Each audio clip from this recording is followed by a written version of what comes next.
1940. Europe was burning under the weight of war. Cities collapsed under artillery fire. Villages disappeared in smoke. Roads once filled with families and farmers were now crowded with refugees. Broken carts and soldiers marching toward battles they barely understood. On the edge of a ruined village in Western Europe, a small group of American soldiers moved cautiously between shattered stone walls and blackened trees. The fighting had passed through hours earlier, leaving behind an uneasy silence, the kind that only comes after destruction. That was when they saw her. A German woman stood near the remains of a farmhouse, frozen as if she no longer knew where to go. Her clothes were torn and stained with mud. Her hair was tangled with dust and ash. Her hands shook uncontrollably, not from cold alone, but from shock. She did not run. She did not scream. She simply waited. The soldiers raised their rifles at first. Instinct drilled into them by months of combat. War had taught them that danger could come from anywhere. But as they drew closer, they saw the truth. She carried no weapon, no uniform, no sign of resistance, only fear. They took her into custody carefully, almost gently. By the rules of war, she was now a prisoner. But nothing about her looked like an enemy. She was thin, exhausted, and hollow-eyed. Someone who had already lost everything. One of the soldiers searched her quickly.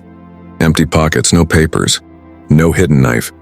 When the search was over, he nodded to the others. "She's clean," he said quietly. Another soldier lowered his rifle. The woman's knees buckled and she nearly collapsed. Before she hit the ground, one of the Americans stepped forward and steadied her. She flinched at his touch, expecting violence, the kind she had been warned about for years. It never came. Instead, the soldier reached for his canteen and held it out. Water. For a moment, she stared at it confused, as if kindness no longer made sense in her world. Slowly, with shaking hands, she took it and drank. Her breath came in short, uneven gasps, like someone who had been holding it for far too long. Another soldier removed a spare blanket from his pack and placed it around her shoulders. The fabric was rough but warm. The woman closed her eyes. For a brief moment, the war faded. No flags, no languages, no enemies, just human beings standing in the ruins of a life that had been destroyed. When she finally spoke, her voice was barely audible. She told them she was not a fighter. She told them she had been hiding for days, surviving on scraps, moving only when the shelling stopped. And then in broken words, she mentioned her child. A young boy, lost during a bombing raid, separated in the smoke and chaos, gone. Silence followed. The soldiers exchanged glances. In that moment, uniforms no longer mattered. This was no longer a story of sides or nations. It was the story of a mother, and the thin line between enemy and human. They began moving again as the sun dipped lower, casting long shadows over the broken village. The American unit had orders to regroup a few miles west, but now they walked more slowly, adjusting their pace to match the woman's exhausted steps. She stumbled often. Every distant gunshot made her flinch. Every sudden movement sent her heart racing. No one spoke at first. War had trained these men to stay alert, to see threats before faces. But walking beside her, that training began to crack. She was not dangerous. She was fragile. And fragility did something the battlefield never could. It reminded them of home. One soldier, barely 20, noticed her shoes were torn through at the soles. Blood stained the edges. Without a word, he stopped, knelt, and wrapped a strip of cloth around her foot. He had used the same method countless times on wounded comrades. This time it was different. She whispered a quiet "Danke," unsure if he would understand. He nodded anyway. As they walked, the landscape told its own story. Burned-out vehicles lined the road.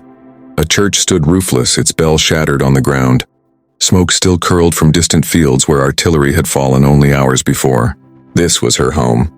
She pointed weakly toward a cluster of ruined houses and said something the soldiers didn't fully understand. But the meaning was clear. That was where she had lived. That was where her child had last been seen. One of the men swallowed hard. He thought of his own mother, thousands of miles away, who still believed her son was safe somewhere behind the lines. He thought of the letters she wrote, filled with small-town worries that felt like messages from another world. The woman's strength began to fade as night approached. Hunger and exhaustion finally caught up with her. Her steps slowed, her head drooped, and she nearly collapsed again. This time, no one hesitated. They helped her sit near a fallen tree away from the road. One soldier shared part of his ration, his dry biscuits and a piece of chocolate, wrapped in crinkled paper.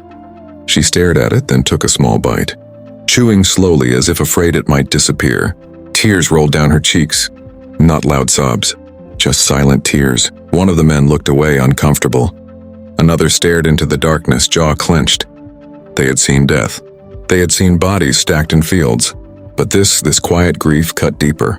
She spoke again, her voice steadier now, telling them about the bombing, about running through smoke, about screaming her child's name until her throat burned, about the moment she realized she was alone. The men didn't interrupt. There was nothing to say. That night they made camp together, soldiers and prisoner, enemies by uniform but strangers by reality. One of the Americans took first watch, rifle resting across his knees, eyes scanning the darkness. Behind him, the woman slept wrapped in an American blanket. Dawn came slowly, wrapped in fog. A pale gray light crept over the shattered village, revealing what darkness had hidden: broken fences, scorched earth, and the silent outlines of homes that would never shelter families again. The war never slept, but for a few fragile hours it had loosened its grip.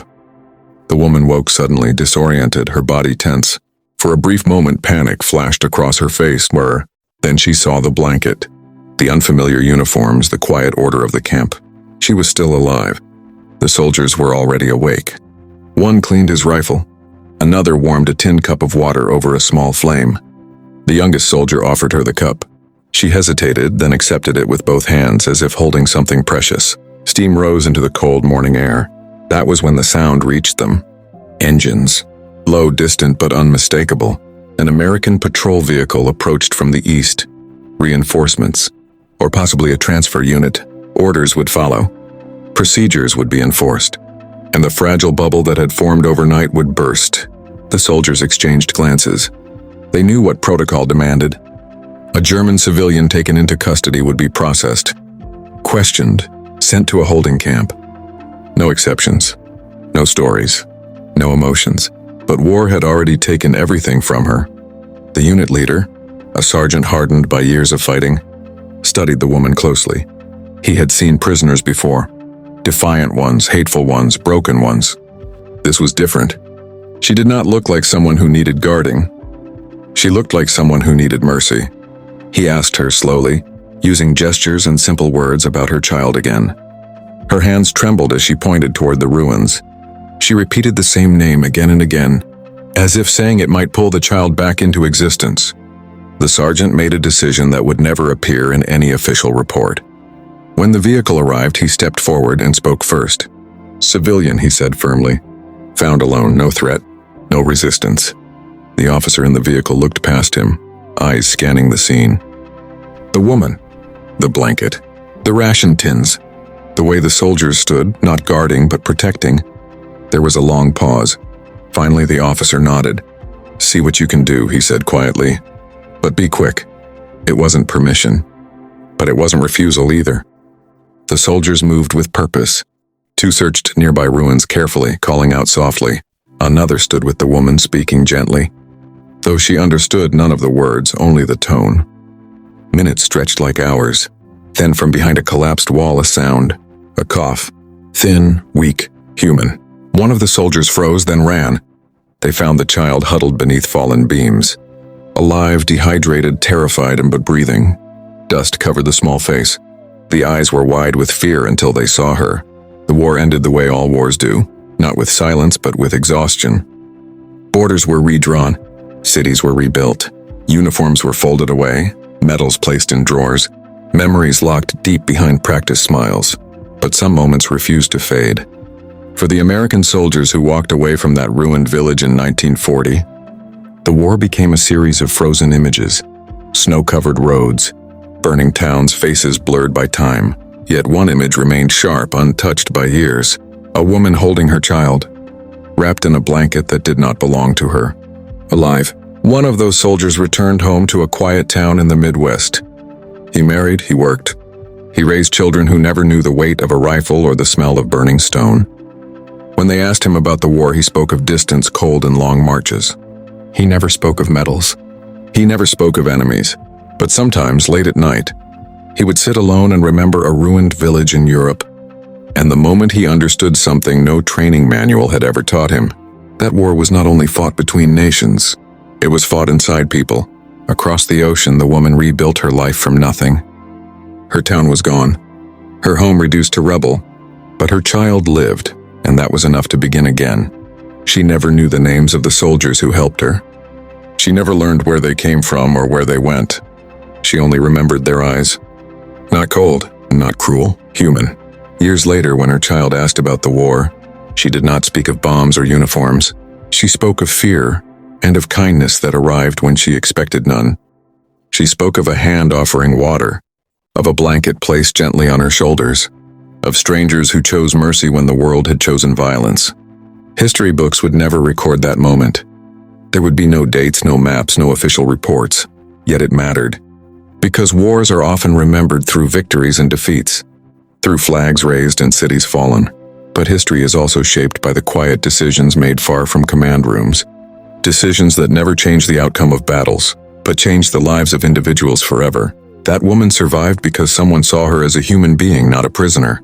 That child lived because soldiers paused long enough to listen. And those soldiers carried that moment with them long after the war ended. Proof that even in humanity's darkest hours, light did not completely disappear. World War II was a war of destruction on a scale the world had never seen.